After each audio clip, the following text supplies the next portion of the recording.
আসসালামু আলাইকুম।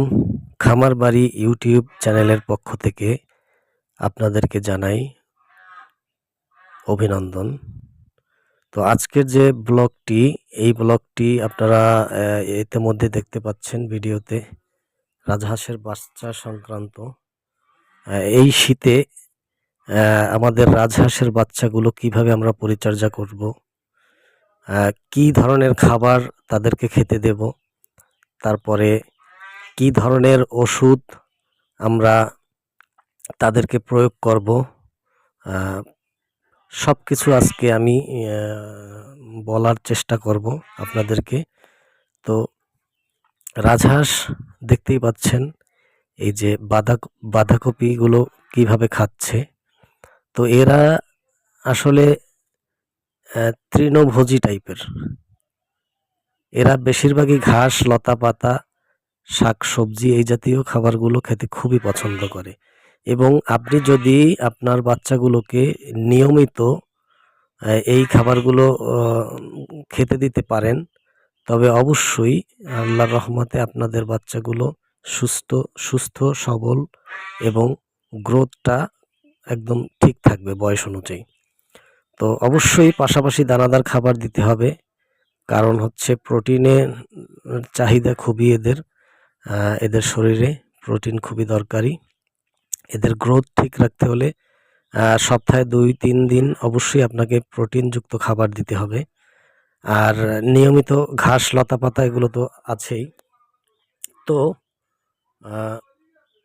আমার সবথেকে গুরুত্বপূর্ণ যে কথাগুলো আপনাদেরকে শেয়ার করতে চাচ্ছি সেগুলো হচ্ছে রাজহাঁসের ওষুধ বাচ্চা জন্মের পর থেকে কিভাবে এদেরকে কখন কোন সময় কতটুকু ওষুধ প্রয়োগ করবেন। এটা আসলে আমি কোনো চিকিৎসক নই, আমি আমার খামারের বাস্তব অভিজ্ঞতা থেকে আমি আপনাদেরকে শেয়ার করব। এই এই এই এই মাত্রায় যে জিনিসগুলো আপনাদের বলবো, এই পদ্ধতিতে আমি আমার হাঁসগুলোকে এখন পর্যন্ত আল্লাহর রহমতে সুস্থ রাখতে পারছি।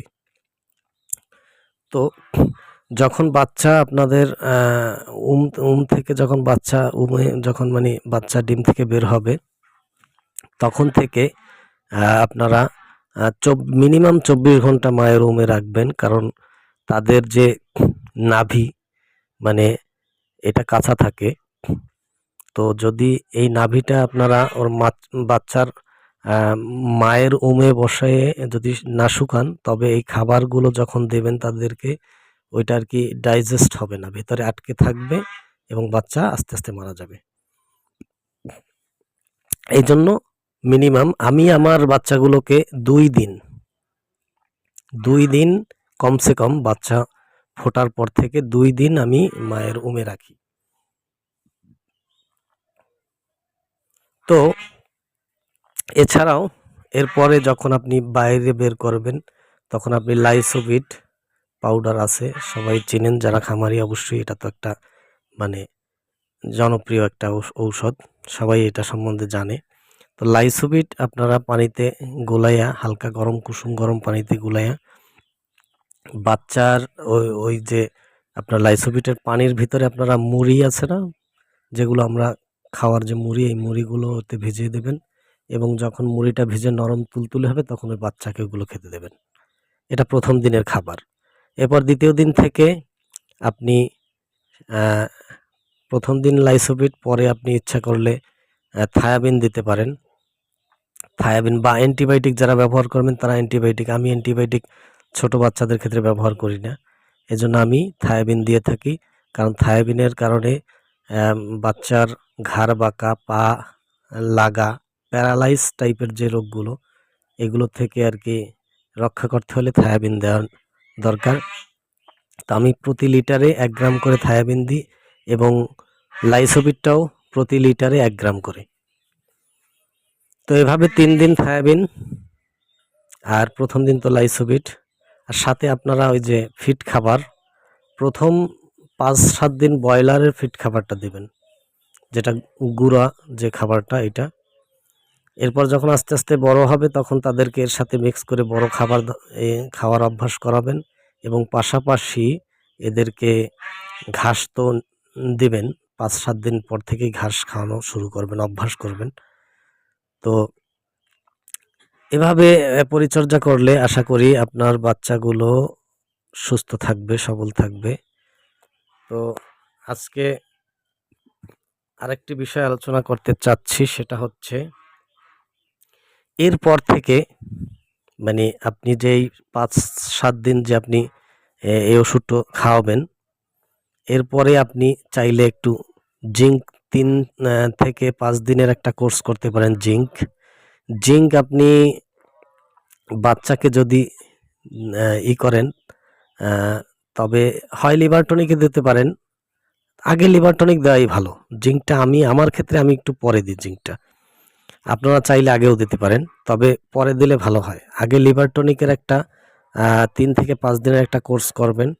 ওটাও আপনার পার লিটারে 1 ml। এটা 5 দিনের পরে এরপরে আপনি 5 দিন বা 3 দিন জিঙ্ক ব্যবহার করেন। এরপরে ক্যালসিয়াম। এই একই প্রত্যেকটি ওষুধই পাউডারগুলো প্রতি লিটারে 1 গ্রাম আর লিকুইডগুলো প্রতি লিটারে 1 ml এবং 3 থেকে 5 দিন যাই করেন আপনারা 3 দিনও করতে পারেন, 5 দিনও করতে পারেন।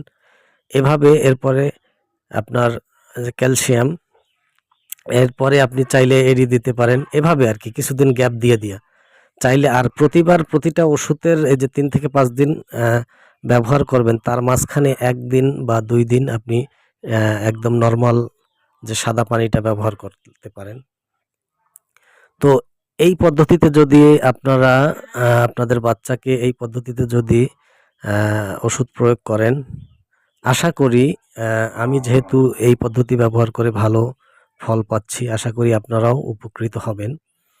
তো সবচেয়ে বড় কথা হচ্ছে নিয়মিত রাজহাঁসের বাচ্চাকে ঘাস, লতাপাতা, শাকসবজি যেগুলো তারা খায় আরকি, এই জিনিসগুলো নিয়মিত দেওয়ার চেষ্টা করবেন। তাতে করে রাজহাঁস সুস্থ থাকবে, সবল থাকবে, তার রোগ প্রতিরোধ ক্ষমতা বাড়বে, পাশাপাশি সেও গ্রোথ ভালো থাকবে। তো আমি যখন যেটা পাই হাতের কাছে সহজলভ্য সেটাই ওদেরকে খাওয়ানোর চেষ্টা করি। সেটা শাক হতে পারে, সবজি হতে পারে। তো এটাই আপনাদের বলার ছিল। সামনে আরও ভিডিওতে বিভিন্ন বিষয় নিয়ে আলোচনা করার চেষ্টা করব। ততক্ষণ আপনারা সকলেই ভালো থাকবেন এবং আপনাদের খামারের হাঁস মুরগির যত্ন নেবেন এবং আমার খামারের জন্য আমার জন্য দোয়া করবেন। সবাইকে ধন্যবাদ জানিয়ে শেষ করছি। আসসালামু আলাইকুম।